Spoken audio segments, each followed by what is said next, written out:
বিদ্যুতের দাবিতে সড়ক অবরোধে ঈশানচন্দ্র পাড়ার বাসিন্দারা। আমবাসা গন্ডাছড়া সড়কের আড়াই মাইল এলাকায় সড়ক অবরোধে সামিল হয় ঈশানচন্দ্র পাড়ার বাসিন্দারা। জানা যায়, প্রায় এক মাসের অধিক সময় ধরে বিদ্যুৎহীন ঈশানচন্দ্র পাড়ার বাসিন্দারা এক প্রকার বাধ্য হয়ে শনিবার সড়ক অবরোধে সামিল হয় এলাকাবাসী। সড়ক অবরোধের খবর পেয়ে ঘটনাস্থলে ছুটে যায় আমবাসা থানার পুলিশ। পুলিশ কথা বলে সড়ক অবরোধকারীদের সাথে। অবরোধকারীরা সংশ্লিষ্ট দপ্তরের আধিকারিক না আসা পর্যন্ত সড়ক অবরোধ মুক্ত করবে না বলে স্পষ্ট জানিয়ে দেয়। পরবর্তী সময় ছুটে আসে আমবাসা বিদ্যুৎ দপ্তরের আধিকারিকরা। তারা কথা বলেন সড়ক অবরোধকারীদের সাথে এবং আশ্বাস দেন অতি সত্বর এলাকায় ট্রান্সফরমার বসিয়ে বিদ্যুৎ সংযোগ দেওয়া হবে।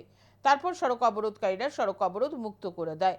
সড়ক অবরোধকারীরা সাংবাদিকদের মুখোমুখি হয়ে জানায়, দীর্ঘ 1.5 মাস ধরে বিদ্যুৎহীন হয়ে রয়েছে তাদের এলাকা। বিদ্যুৎ সংযোগের জন্য এলাকা থেকে কয়েকজন বিদ্যুৎ দপ্তরের সাথে যোগাযোগ করলে বিদ্যুৎ দপ্তরের আধিকারিকরা জানিয়ে দেয় 2500 টাকা জমা দিতে হবে, তারপর বিদ্যুৎ সংযোগ দেওয়া হবে।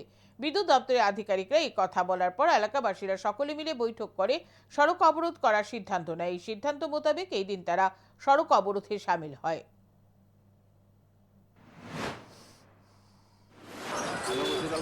কমসে কম 12 জনের আইডি বানাই আমরা ট্রান্সফরমার করছি, অনেক পারতাম না। কমসে কম 17 থেকে 20 জন আইডি বানানো লাগে।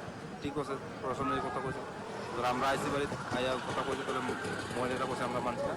কালকে আমরা রুট ব্লক করুন, রুট ব্লক করে যদি ডিপার্টমেন্ট যদি আমরা বিদ্যুৎ না দিতে পারে তাহলে সারাদিন আমরা কথা করতাম না।